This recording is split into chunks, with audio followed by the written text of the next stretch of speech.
I'm Representative Kristen Robbins. I represent District 37A, which is Western Maple Grove and Western Hennepin.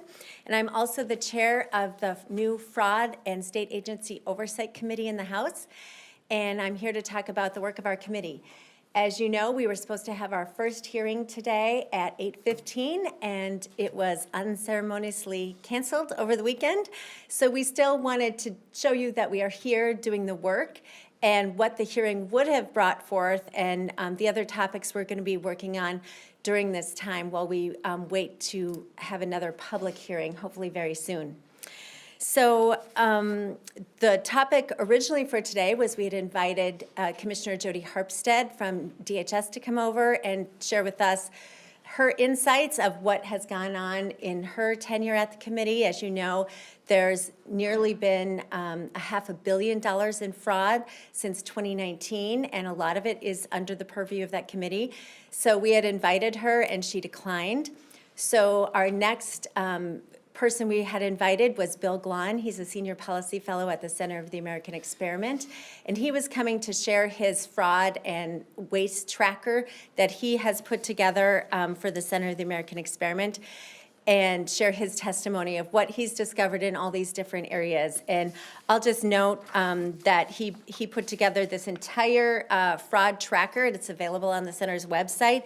And this has been going on a long time, and he has very specific examples of things that are still being litigated, still being investigated. Some of it we know the outcome of it. Some we're still waiting for. I know the second Feeding Our Future trial starts on February 3rd. So all of this is still really relevant. And we, as a House legislative body, have never had any oversight of this. And it's honestly been very shocking that for 6 years, while the worst of this fraud has been going on, the House has never had a hearing. And I'm very disappointed that, again, today we were stymied from having a hearing. But these are committee members and other members of the Minnesota House Republican Caucus, and we are still going to do the work, whether we can hold a public hearing. So we just want to be very clear on that point. This is not a partisan issue. As you know, the governor put out his executive order and talked about his fraud prevention efforts. And we're grateful for that, and we hope to have a partnership with the governor. But I have to say that if he was serious about this, he would have, instead of telling his commissioners not to show up, he would have required them to show up. And he would also require his commissioners to respond to our information requests, which, again, he has not done.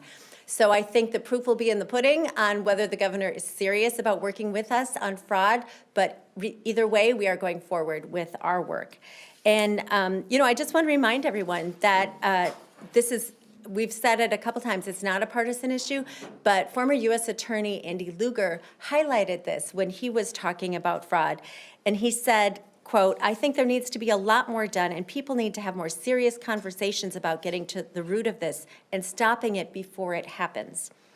I just see it, and no other state had a Feeding Our Future. We did. No other states have had the kind of problems we had with government fraud." This is Democrat U.S. Attorney Andy Lugar.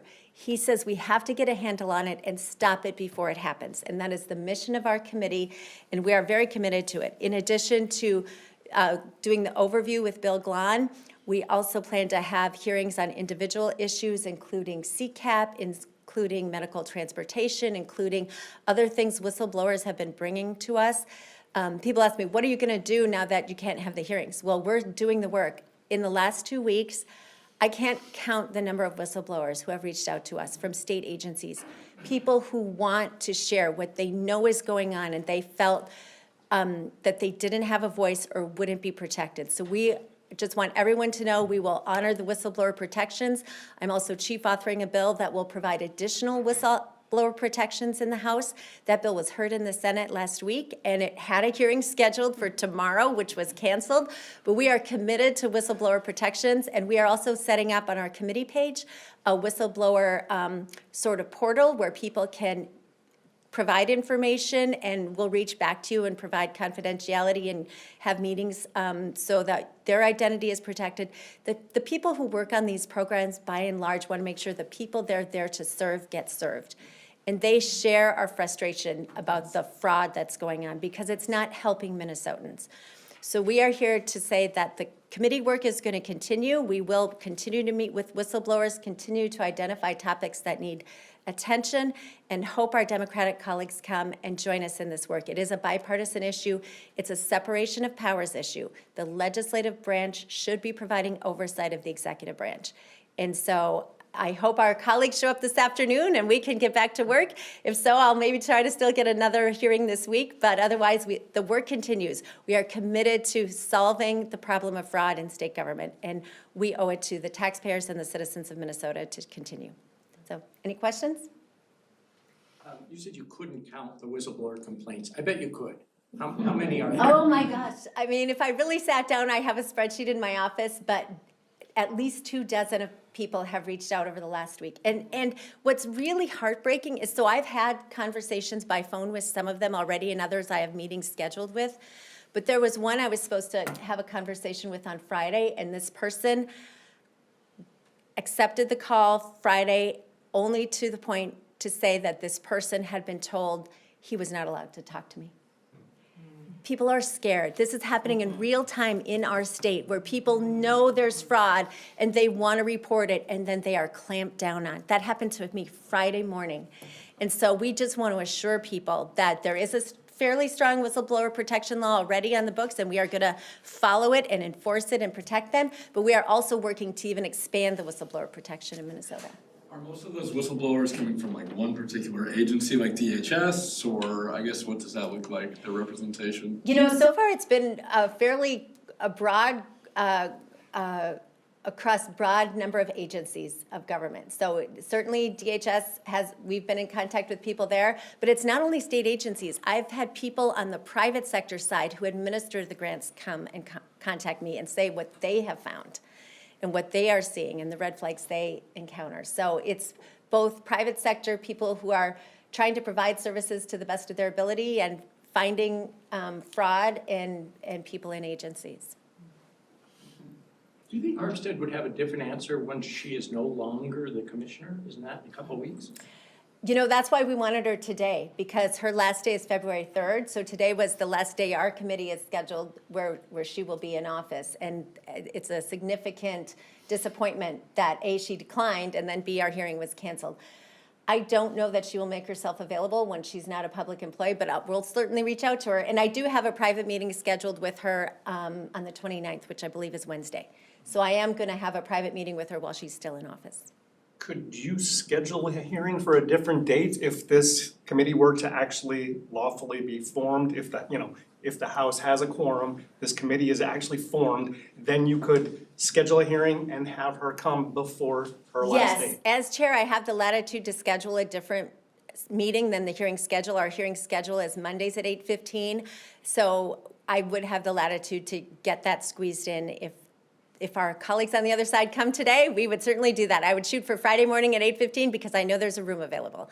Isn't that part of the DFL offer that we've heard, is that there would be in an oversight committee such as this, you'd be the chair and you'd have it for 2 years?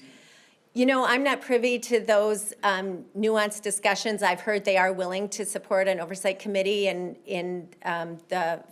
whenever they do decide to come back, but I don't know, the parameters of what they're willing to support. I'll tell you, like, what they've told us is Okay. that you would have control of the oversight committee for the entire 2 years, regardless of what happens in the election in Roseville. Well, that's encouraging. I hope that they come back so we can make that happen. We could have a hearing Friday morning. So I welcome that, and I hope to have, and I look forward to Democrat participation on the committee. I really believe there is bipartisan concern about fraud. Neither party wants to see taxpayer money wasted or citizens not getting services. So I really see this as one of the committees that's going to function really well. Is it like Peter said, though, you got to resolve this war over fraud before you can actually commit to the war on fraud?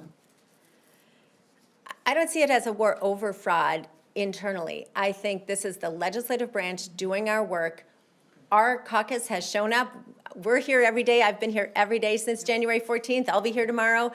Like, we are here doing the work, meeting with people regardless of what our friends on the other side do. And when they come back and when the House is able to have a hearing, I will organize it as quickly as I can. We are ready to go. I have pages of things we could talk about.